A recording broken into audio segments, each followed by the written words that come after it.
In this film, I want to talk about well-being and self-care for chaplains. But I'm not just going to talk about well-being to-dos, looking after our mind, looking after our body. When I talk about well-being, those things are important, but what I really want to talk about is a way of living that is holistic and deeply connected and committed to our vocation to serve God in the world.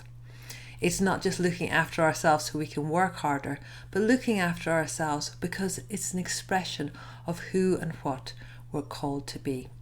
And I'm convinced that this way of living not only will help us personally, but it also bears witness to Christ in a burnt out and increasingly fragile world. Witness to a Christian way of life which is about true flourishing and abundance. So that said, well-being is vital, but I'm not saying it's easy. And here's why. And you'll know this. It's hard because of the context in which you and I work. Working in the third sector, with so many other things going on in our world, the decline in people's mental health, austerity, decline in trust, collective trauma, political uncertainty. It's hard, the list goes on because our world's a tough place to be right now. And it's also hard to look after ourselves because we're human. We're not unaffected by the world in which we live and serve. And we probably carry other responsibilities too. We're not just chaplains. We are probably also other things like mothers, fathers, sons. We have other responsibilities too, right? And we have minds and bodies which also sometimes get ill or anxious or overloaded. So it's hard because of all that, but it's hard also because we probably care deeply. There's always more to do, more people to see, more pain to hold. And these boundaries we have matter, but they're not always easy to maintain. Saying no matters, but is hard. Prioritizing well-being in all of this is tricky. But caring for ourselves matters. So to do all of this well is costly. To do our work well is costly. We're not doing an easy thing. You often sit with people in times and places of deep ambiguity, people with complex lives, people with deep suffering. And we might hardly ever see the outcomes of our work. We sometimes might, but so often we will never know the impact of what we do. And some moments in chaplaincy, as in ministry, can be particularly heavy. I'm thinking here of the real tough ministry moments when there's been a death, when there's been a suicide, when you're helping people witness, when there's despair, when we're holding stories that we cannot simply fix. So that's why it's hard. But it's also hard, I think, for chaplains, not uniquely, but chaplains, you work in systems over which you perhaps don't have control. Burnout is never just personal. It's always related to the systems in which we live and move and work. It's tough too, because theologically, we are called to sacrifice. Jesus tells us to pick up our cross and follow him. It's a distinct calling. So the question is, I think, how do we discern between sacrifice that is faithful and life-giving and poor theologies of ministry that normalize exhaustion, self-neglect or harm that are not actually serving God? How do we discern that? And here's the thing, here's a really important thing, and I love saying this. How to do self-care. Everyone listening to this video knows how to look after themselves. We all know that we need to get more sleep, eat well, rest, have purpose, get hobbies, all those good things. We know it, right?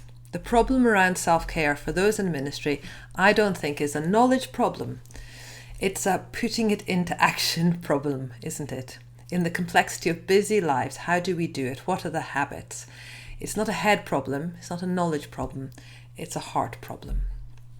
So that's why the route to good self-care is, and what I'm not going to do in this video is just focus on the to-do lists, eat more fruit and veg, all that type of thing. What I want to focus on and invite you to focus on is why, as baptized Christians serving a vocation, serving our God, what are the theological grounds for flourishing and for looking after ourselves? Because self-care for us is not just looking after ourselves so we can work harder and for longer.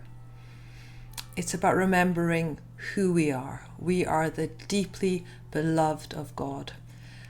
And living flourishing lives is about doing our vocation in the context of our own bodies, rather than being consumed by the work. Jesus says in John 10:10, I come that they may have life and have it abundantly.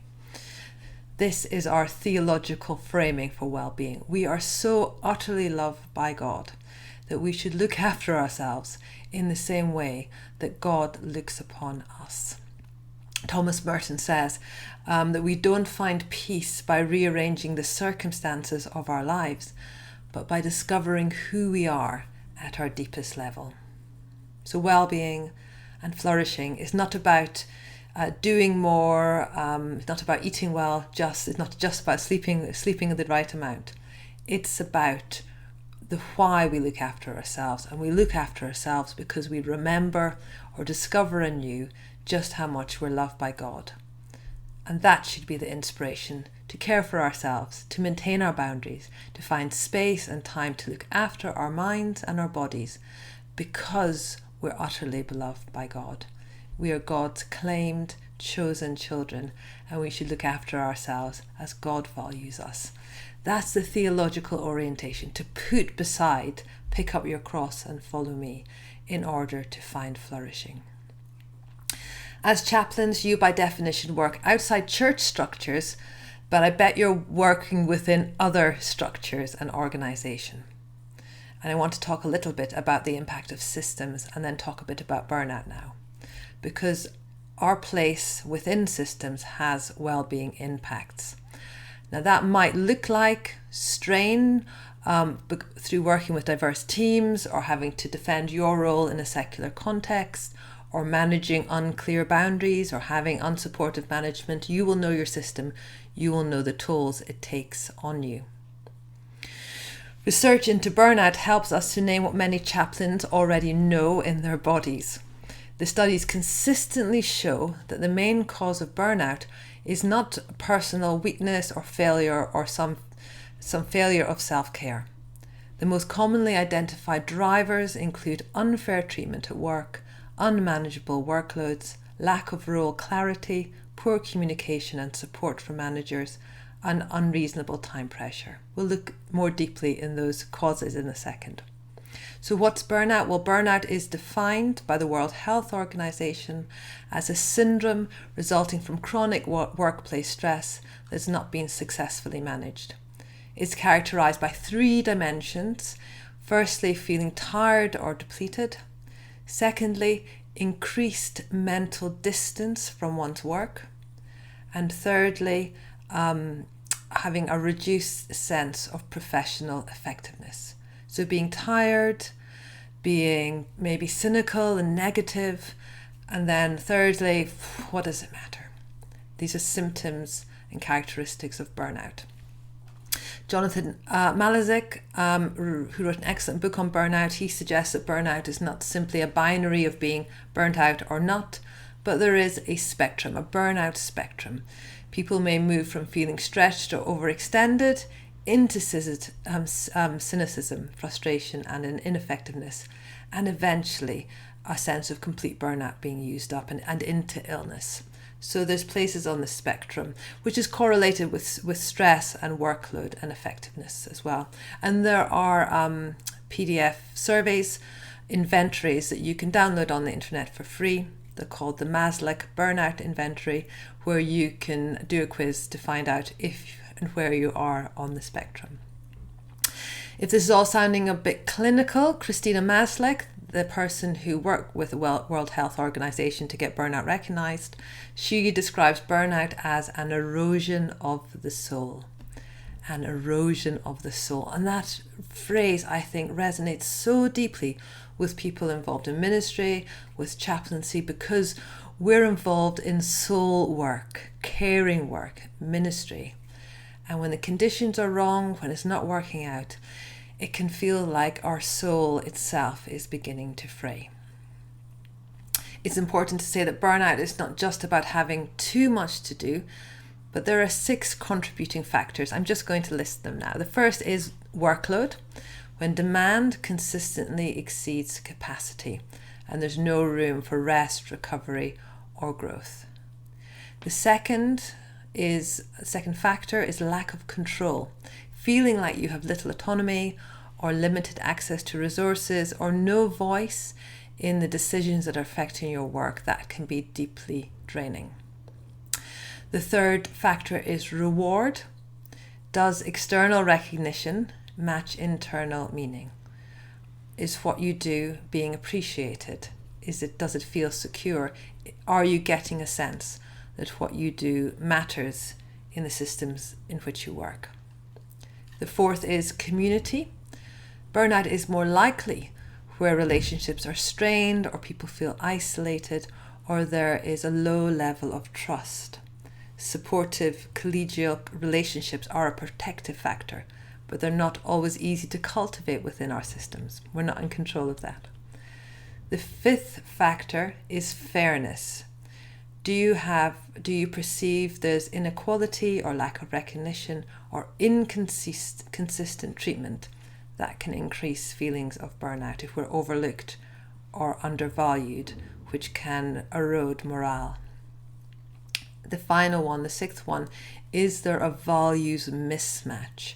When a person's deepest values are out of step with those of the organisation they serve, it might become difficult to maintain motivation.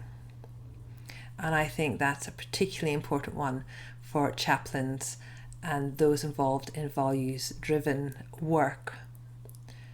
Maslow, when talking about burnout, uses the image of a canary in a coal mine. When the canary becomes sick, we don't blame the bird. We recognise that the environment is toxic. In the same way, burnout is a sign of disease within our communities and our systems, rather than being a personal failure. Despite this, many wellbeing initiatives implicitly place responsibility back on the individuals. For example, help asking you to manage your stress better without addressing the conditions that have produced that stress in the first place. And as I said in the beginning of this bit on burnout, the research has consistently showed that burnout is correlated with the culture and the systems, not just people not managing their stress better. Ultimately, burnout is healed and prevented through collective care. Some systems can change, some cannot. You will know the system that you're living in. But where change is possible, it must be the work of all of us together, not isolated individuals. And let me end this bit on well-being with a quotation from a book on burnout by Emily and Amelia Ngozi. They write, "The cure for burnout is not self-care. It is all of us caring for one another."